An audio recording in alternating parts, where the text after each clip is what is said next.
long before the first stone cities, long before language had taken form, and long before the first campfires crackled under the stars, a very different kind of human ancestor walked the plains of East Africa.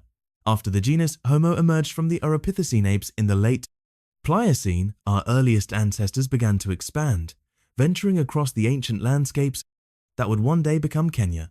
Species like Homo rudolfensis, habilis, and eventually erectus took the first bold steps across savannas and woodlands, but they weren't alone.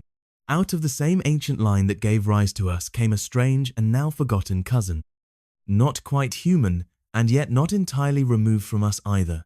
A genus of powerful, plant-eating apes known as Paranthropus. Before we go further, make sure you're subscribed to Prehistoric Medieval Sit, really helps. Keep ancient stories like this alive. These early hominins were different. Broad-faced, thick-jawed, and incredibly specialized. Paranthropus lived alongside early Homo for nearly 2 million years. From their origin on the African grasslands nearly 3 million years ago, 3 confirmed species have been identified so far: Paranthropus aethiopicus, Paranthropus robustus, and the most well-known of all, Paranthropus boisei. While our ancestors developed tools and traveled vast distances, the Paranthropus line seemed to stay rooted, adapted to a specific way of life, and ultimately trapped by it. But is Paranthropus even a valid genus? That question has stirred debate for decades. Some scientists believe the similarities across these 3 species are strong enough to warrant their own group. Others argue the resemblances are superficial products of convergent evolution, the process where unrelated species evolve similar traits because they face similar environmental pressures. Think of sharks, dolphins, and extinct ichthyosaurs. All built for the ocean, all streamlined and swift, yet all from different evolutionary roots. Could the same be true for Paranthropus? It's a valid question, especially when you consider how fragmented the fossil record is. The remains we've uncovered are often partial, scattered, and difficult to piece together. And yet, even from these fragments, scientists have learned an incredible amount. For the sake of clarity, and because this grouping is still widely used in paleoanthropology, we'll treat Paranthropus as its own genus for now. If you're enjoying this dive into deep time, don't forget to subscribe to Prehistoric Medievals. We uncover ancient lives like these every week. The story of Paranthropus begins in South Africa in 1938, when a schoolboy stumbled upon the fossilized skull of a male hominin. That skull would later be confirmed as Paranthropus robustus, thanks to paleontologist Robert Broom. More finds followed: a juvenile jaw, more skull fragments, pieces of a past being reconstructed slowly, painstakingly. Then, in 1959, Mary Leakey made a discovery that would redefine how we viewed these ancient apes. In Tanzania's Olduvai Gorge, she unearthed a nearly complete skull belonging to what appeared to be a new species entirely. Her husband, Louis Leakey, suggested calling it Zinjanthropus boisei, but eventually scientists realized it shared more in common with Paranthropus robustus than it did differences. The name Paranthropus boisei stuck. Every fossil adds a new piece to the puzzle. In 1968, a strange toothless jaw was found in Ethiopia's Shungura Formation. Initially misclassified, it would take another 2 decades before Alan Walker and Richard Leakerson of Mary and Louise Ree classified it as Paranthropus aethiopicus. Of the 3 species, this one is the most mysterious and the most debated. Its tooth structure deviates slightly from the others, raising questions about whether it truly belongs to the same genus. These were not creatures of legend or fiction.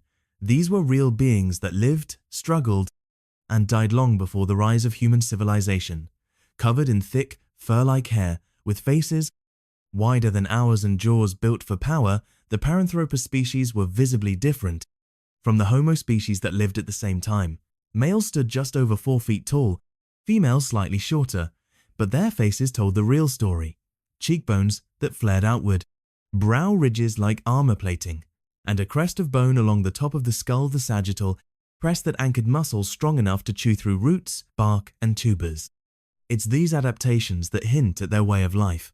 While Homo erectus was busy crafting tools and chasing prey across the plains, Paranthropus was foraging, digging through dense vegetation, grinding tough plants into digestible pulp.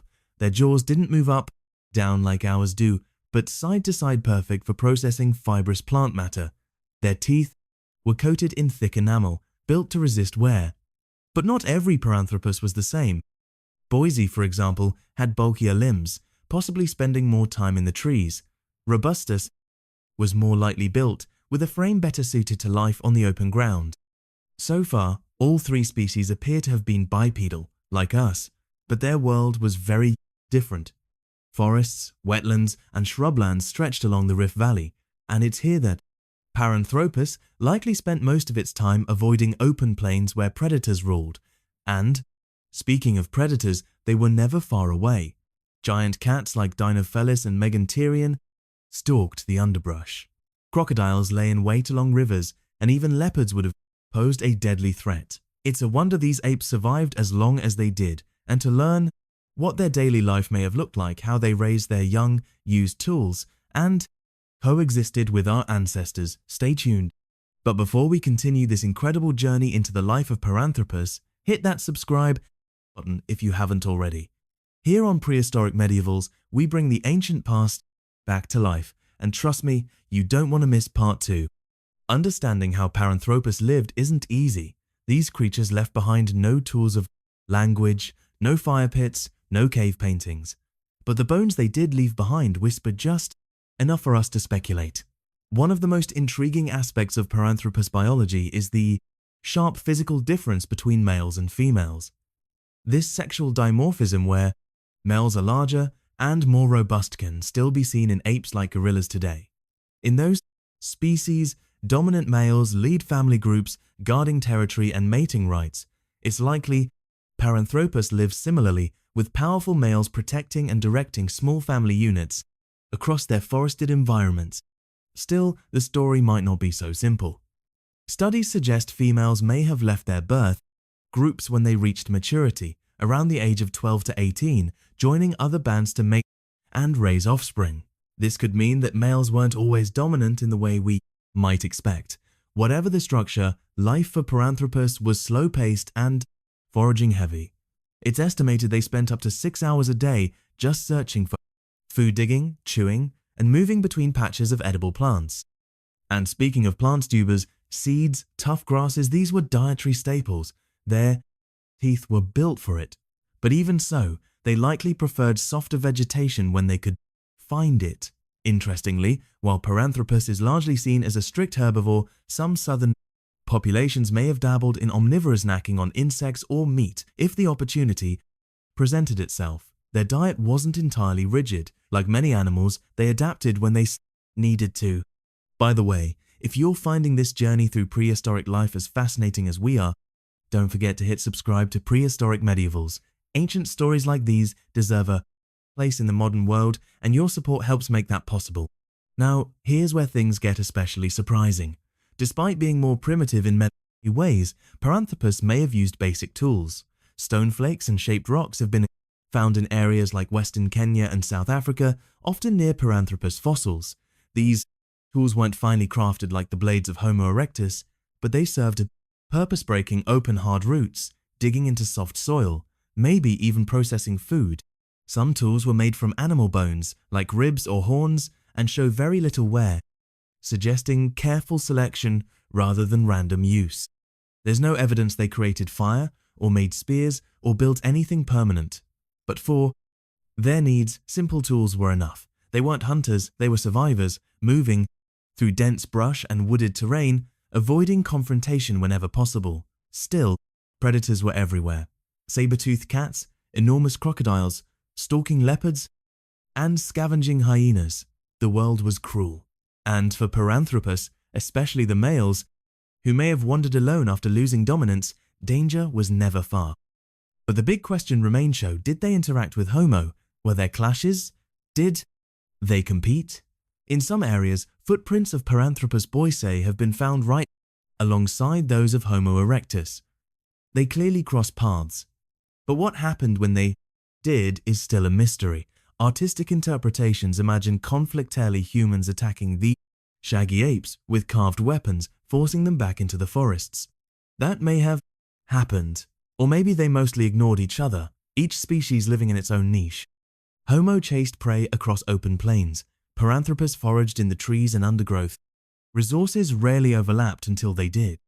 As Homo erectus expanded across Africa, learning to control fire and build advanced tools, the forests began to thin, the climate shifted, grasslands grew, and with them, new competition arrived, grazing animals, aggressive baboons, and of course, us. Paranthropus, so finely tuned to its habitat, struggled to keep up.